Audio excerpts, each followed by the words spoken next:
The streets of Chicago whispered his name like a warning, Lil Jeff. He wasn't just another rapper spitting bars, he was a predator in the drill scene, a shooter who backed up every word with action. From chasing ops into their own homes to claiming more than 8 bodies, Bloodhound Jeff didn't just talk the talk. He walked it with a Glock in hand, leaving even the bravest of rappers scared. Lil Jeff was responsible for dropping 11 bodies. Lil Jeff, or Bloodhound Lil Jeff, as some knew him, wasn't just another rapper from the trenches. He was a force of nature, a demon in human form, and a walking nightmare for anyone who crossed him or his gang, the Bloodhounds. By the time he dropped his first track, The Bloody Family, in late 2022, Jeff was already legend in the streets. But it wasn't his bars that had people shook, it was the bodies he allegedly left in his wake. Rappers feared him because he wasn't just about the music, he was about that life. And when it came to sliding on his ops, Jeff didn't play games. He was the pistol professor, and class was always in session. Jeff's story starts in the far south side of Chicago, where he was just a scrawny 12-year-old with hoop dreams, but the streets had other plans for him. By 2014, rumors were already swirling that Jeff had caught his first body, an 18-year-old named Molly Ma, affiliated with the Hray Mob. At the time, Jeff was just a Kai barely old enough to hold a gun, let alone pull the trigger. But the streets talk, and the whispers about Jeff's alleged involvement in Molly Ma's murder never stopped. Jeff's older brother, Jay Boogie, was already deep in the streets, and his influence on Jeff was undeniable. By the time Jeff was 18, he was fully immersed in the gang life, running with the Bloodhounds and making a name for himself as someone not to be messed with. In a DJ Vlad interview, Jeff admitted he didn't fully jump off the porch until he was 18, but once he did, there was no turning back. I'm gonna say when I came outside for real, I was like 18 type. Okay. I just turned like 18. But Jeff's childhood was far from normal. His father was absent, allegedly standing on business with the 068C block, and his mother seemed to encourage his violent tendencies. In a now viral Instagram story, Jeff's mother praised him for his reputation in the streets, saying, "Go ahead, son, your name ringing bells in the streets." I said, "Is that my boy?" She even expressed pride in him for sliding on kids he used to share a bed with as a child. Jeff's environment shaped him into the monster he became. Witnessing the murder of Kenny Mack and having his family's house shot up with a bullet whizzing past his head left a lasting impression on him. My crib got shot up when I was like 14. I was some stupid ass. The bullet that flew like right past my face. They had shot the back and the front. Then they blew the car and set that on fire. It was busting. I ain't gonna lie, it was going on. That almost hit me, though. See what I'm saying, though? Shit like that play a part. All type, just seeing that every day. I was seeing it every day, you see what I'm saying? So the thing I was seeing that out 10, just like I'm doing right now, it just I'm a part of, Jeff concluded. By the time Jeff started rapping, he was already a feared figure in the streets. H first tracks, The Bloody Family and Can't Beat Us, were filled with gritty lyrics, cold-hearted boasts about his lifestyle. But it was his outro on Can't Beat Us that really set the tone for who Jeff was. "I'm really not a rapper," he said, repeating it twice for emphasis. "I'm really not a rapper." For Jeff, music was just a side hustle. His real talent was catching bodies. According to street rumors, Jeff was responsible for the murders of Rob, Monty, Leal, Gutta from Hit Squad, Slide, Clay, Boogie from 95, and Baby KD. Whether these claims were true or not, they added to his mystique and made him a figu to be feared. One of Jeff's most infamous alleged victims was Lil Pooh, a young man from the Flipside set who was reportedly affiliated with Trap City. Pooh's murder in April 2023 sent shockwaves through the drill scene, and Jeff didn't shy away from taking credit. On a tribute post for Pooh, Jeff commented, he was dissing Z-Money, referring to the fallen Bloodhounds member whose death had sparked a brutal feud between the Bloodhounds and Trap City. But Pooh wasn't the only one. In June 2023, Trap City member Leal, real name Jaliel Goins, was shot and killed while sitting in a parked rideshare car in the Little Italy neighborhood. The shooting took place in one of Chicago's safest areas, making it all the more shocking. The very next day, Jeff, JB, and Q50 dropped their remix to Lil YT's Coffin. With lyrics that seemed to reference Leal's murder, Jeff's music was filled with these kinds of subliminal disses and outright threats. His track Stretched, he rapped about catching his ops in a fishbowl, a reference to Leal being shot in a car with untinted windows. Jeff even joked about it on Instagram Live, saying he was trying to catch a shark in a shark tank. Jeff's reputation wasn't confined to Chicago. Rumors swirled that he was carrying out contract killings in Milwaukee, with photos circulating of him hanging out with alleged local gang members. Jeff and the Bloodhounds referenced these claims in their music, with lyrics suggesting they were selling hits across state lines. In the song Run But Can't Hide, Jeff rapped, "How the Bloodhounds got blood for hire," meaning that they're selling hits too. While there's little concrete evidence to back up these claims, the rumors only added to Jeff's fearsome reputation. What made Jeff truly terrifying was his attitude toward violence. For him, killing wasn't just a necessity,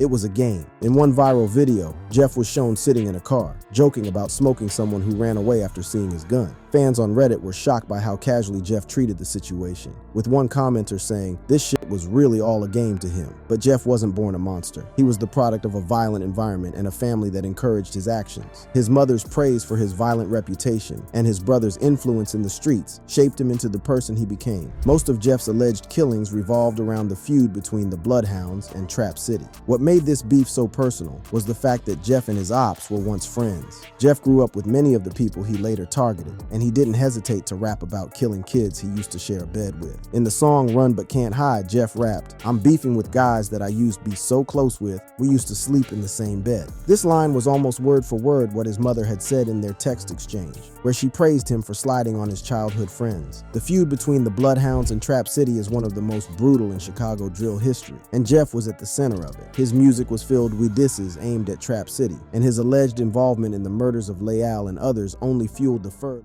Lil Jeff was the face of the Bloodhound gang.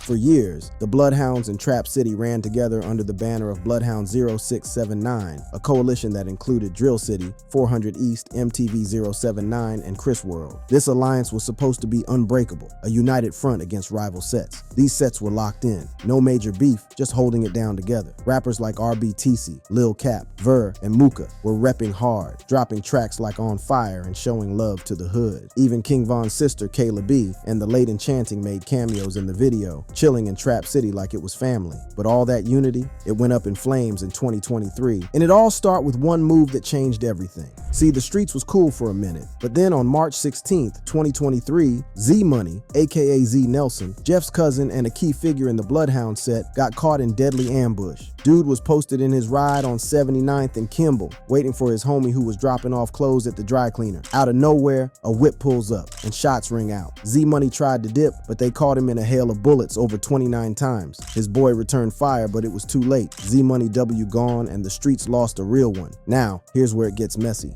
Z Money wasn't just some random. He was Jeff's right hand, like a brother since Boogie, Jeff's real brother, got locked up. When Z Money got hit, it shook the whole Bloodhound set. Jeff and Q50 even tatted his name on their eyelids and Z's on their trigger fingers to show love. But the PA ran deeper than tats. Z Money's mama was out here heartbroken, telling the Trace how her son was dead on arrival, how she might be walking past his killers every day. That's some heavy stuff. Now the streets started talking. Word got around that Z Money's own people, his old crew from Trap City, might have set him up. Yeah, you heard that right. The same dudes he used to roll with were now the ones allegedly pulling the trigger. Some said it was over a girl. Others said it was about a stolen chain. Either way, the trust was broken and the alliance was done. Fast forward to July 2024, and Trap City's own Rob, Taro, and OTF Black sat down with X-Man Rico on YouTube. They didn't come out and say it straight, but they hinted that the beef between Trap City and Drill City, and, by extension, Bloodhound, started over some petty chain snatching. A chain fam. That's all it took to turn brothers into enemies. They know what they did. So, okay. They know what they did. So, okay, the Bloodhounds, yeah, y'all was cool. Everybody that got a That was my homie. He stole the chain, bro. We tried like he took it. He stole my homie chain.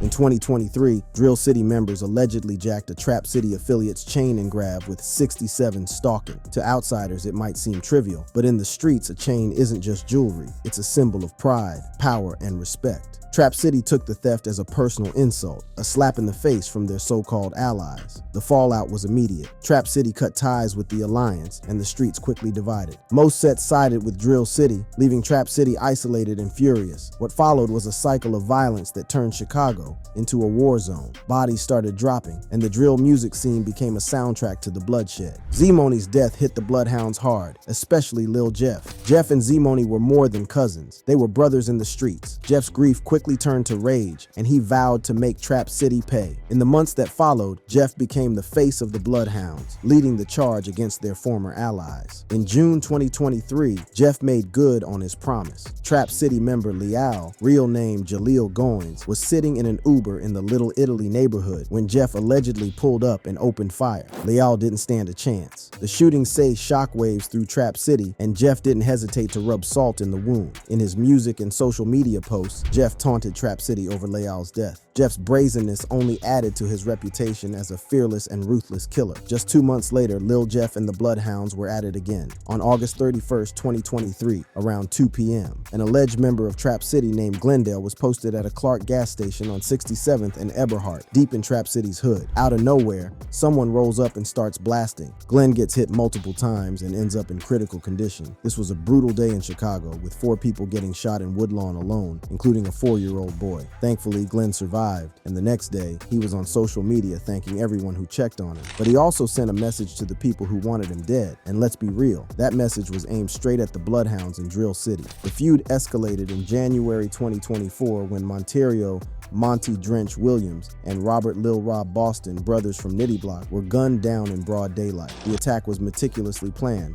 with the shooters waiting for the perfect moment to strike. Monty and Lil Rob were well-known figures in their gang, and their deaths sent shockwaves through the community. Lil Jeff didn't shy away from taking credit for the double homicide. He took to social media, posting cryptic messages and subliminal disses that hinted at his involvement. His Instagram stories were filled with taunts aimed at Trap City and Nitty Block, further solidifying his reputation as a ruthless gangster. Jeff's music also reflected his role in the killing. Tracks like Double Trouble, A Street Confessions became anthems in the drill scene, with fans dissecting every lyric for clues about the murders. Jeff's music wasn't just entertainment, it was a chilling testament to the violent world he inhabited. The streets don't forget, and Trap City wasn't about to let Jeff's actions go unanswered. In a brutal act of retaliation, they targeted Lil Squirrel, one of Jeff's close friends. The message was clear: no one associated with Lil Jeff was safe. Lil Squirrel's death hit Jeff hard. Despite his hardened exterior, Jeff was deeply affected by the loss of someone close to him. He took to social media to express his grief, posting an Instagram story where he claimed Lil Squirrel was innocent and not a gang member. The post was a rare glimpse into Jeff's vulnerable side, showing that even he wasn't immune to the pain and loss that came with the gang lifestyle. But it also fueled his desire for revenge. The streets of Chicago became even more dangerous as the cycle of violence continued. By June 2024, Lil Jeff had become a legend in the streets. His music was blowing up, and his reputation as the Pistol Professor was cemented. But fame in the drill scene comes with a price, and Jeff's enemies were closing in. On June 8, 2024, Jeff,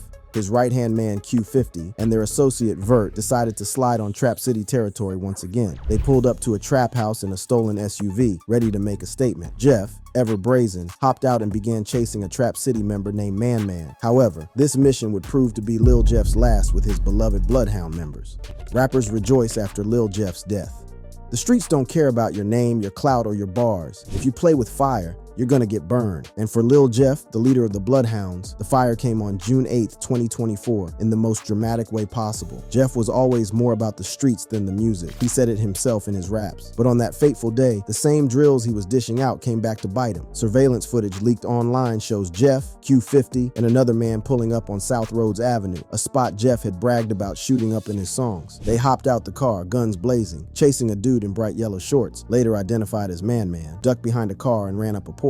Jeff, doing exactly what he rapped about, chased Man Man straight to the house, but what he didn't expect was someone inside waiting with the heat. As soon as Jeff hit the porch, shots rang out from the house, dropping him before he could even make it up the steps. Jeff got hit hard, flying back onto the ground, and his shooters didn't let up. Reports say they emptied a whole magazine into him, leaving him lifeless on the pavement. Meanwhile, Q50 and the other shooter were behind Jeff, returning fire. Q50 EV took shots at a passing car, likely earning himself an attempted murder charge in the process. But when the driver of their hit realized Jeff was gone, they dipped without him. Jeff's body was left behind as shots kept ringing out. Here's where it gets wild. Q50 and the crew somehow spun back, grabbed Jeff's body, and took him to the hospital. Yeah, they went back to the scene of the shootout, scooped Jeff up, and got him to the ER. A photo later surfaced online showing Q50 and another man carrying Jeff's lifeless body into the hospital. But the streets don't sleep. Footage of the shooting spread like wildfire Reddit's Shy subreddit, with everyone weighing in on the wild modern-day shootout. Many said Jeff and the Bloodhounds underestimated their ops and paid the price. And then came the mockery. Trap City members didn't waste any time clowning Jeff and Q50. They took to Instagram, reenacting the shooting, laughing at how Jeff got caught slipping. It's called Q50 slide right here, man. We do whatever. This is what they call him slide now, man. We slide, he's right there. Rappers from Trap City started dropping bars and posts, mocking Jeff's death and Q50's failed attempt to save him. The streets are ruthless, and Jeff's death was a reminder that no one's untouchable. For all the bars he dropped about chasing ops and shooting up blocks, Jeff ended up on the wrong side of the same violence he glorified social media turned into a battlefield with diss tracks. memes, and straight disrespect flooding the timelines. Jeff's death wasn't just another body dropping, it was a moment that shook the drill scene and set off a wave of chaos, mockery, and revenge threats. Right after the news broke, comments started flying. Phrases like Trap City became the go-to diss in Jeff's mentions, with fans and haters alike clowning the set allegedly responsible for his death. Some even declared that Trap City would soon be renamed Trap Cemetery and vowed that the set would be in danger forever. Others went as far as saying they felt a twisted sense of joy every time shots rang out in Trap City's neighborhood. But the drama didn't stop there. Reddit detective went full Sherlock Holmes, trying to piece together who pulled the trigger. Within 2 days, fans were pointing the finger at Trap City Rob, also known as iTrap Rob. Rob, who'd been arrested multiple times at the house where the shooter fired from the port, quickly became the internet's prime suspect. Posts naming Rob as wanted and on the run spread like wildfire. A Knee article confirmed that the shooter was indeed wanted by police, and by June 1st, Reddit users thought they had spotted Rob in a photo. In the pic, Rob was wearing a shirt that some claim was trolling Jeff and the way he died. The internet went nuts, and Rob's old rap song, What a Feeling, suddenly went viral, racking up over 10,000 new views as comment sections filled with references to Jeff's death. But here's the twist. Rob was arrested but later released without facing any charges for Jeff's killing. The streets were divided. Some called it self-defense, while others called it overkill. Drill commentator Trenches News weighed in saying, 19 shots? That's why they grabbed Rob. It ain't self-defense, that's overkill. But Trenches also criticized the Chicago justice system, saying they lock up the wrong people and let the real ones walk. Meanwhile, the reason behind Jeff's fatal move to chase Man Man became a hot topic. According to one Reddit thread, Jeff was trying to kill Man Man because he was using their house as a drug hotspot. The car seen in the footage? Allegedly, it was just a customer picking up drugs. ZA pills, coke, who knows? Man Man had even sent a pic of his bright yellow shorts to a group chat after someone offered to buy them for a crazy price. But Trenches News had another theory. It was all over a fake chain. According to Trenches, Jeff took a chain from someone who was later killed, played games about it being stolen, and then got jumped when the truth came out. That fig spiraled into a full-blown war, ending with Jeff's death. Lil Jeff tried to tell them that the chain was stolen, but he had it all along, playing around little kid games. And then when they seen him, they whooped Lil Jeff, jumped on him or fought him, and then next thing you know, it spiraled into like killing. Trenches also didn't hold back, calling Jeff out for popping up out of nowhere, claiming 8 bodies, and quoting King Von every other sentence. Meanwhile, the whole atmosphere was different for Lil Jeff's family and his Bloodhound gang members, who finally got a taste of what they subjected the family and friends of the victims to. The day after Lil Jeff's death on June 9th, 2024, the streets were heavy with heartbreak and rage. Jeff's close family and friends were left staring at his pictures in disbelief, trying to process the loss of a young man who had become a legend in the drill scene. His brother Jay Boogie was said to be on the verge of losing his mind when he heard the news. Jeff's dad took to social media, posting throwback images of Jeff with his half-brothers and captioning them, "F the world." It was raw, unfiltered pain from a father who had lost his son to the same streets Jeff H. once ruled. Jeff's right-hand man and cousin Q50 was quick to respond. He called Jeff his brother and twin and said he was done crying. Instead, he was focused on doing exactly what Jeff had told him to do, likely a reference to seeking revenge. Q50's words were a chilling reminder that in the streets, grief often turns into action. Meanwhile, Vert, another close ally of Jeff, opened up in a DJU interview, visibly shaken and slurring his words, possibly intoxicated. Shit, his brother is my twin. You know, I don't feel that shit hurt. It's my brother, you know? Yeah. But it's like, I can't stop. For what? I'm gonna stop for. They want me to be stopped. They want me, you know? Yeah. Well, this shit don't stop. Shit all gonna still go on.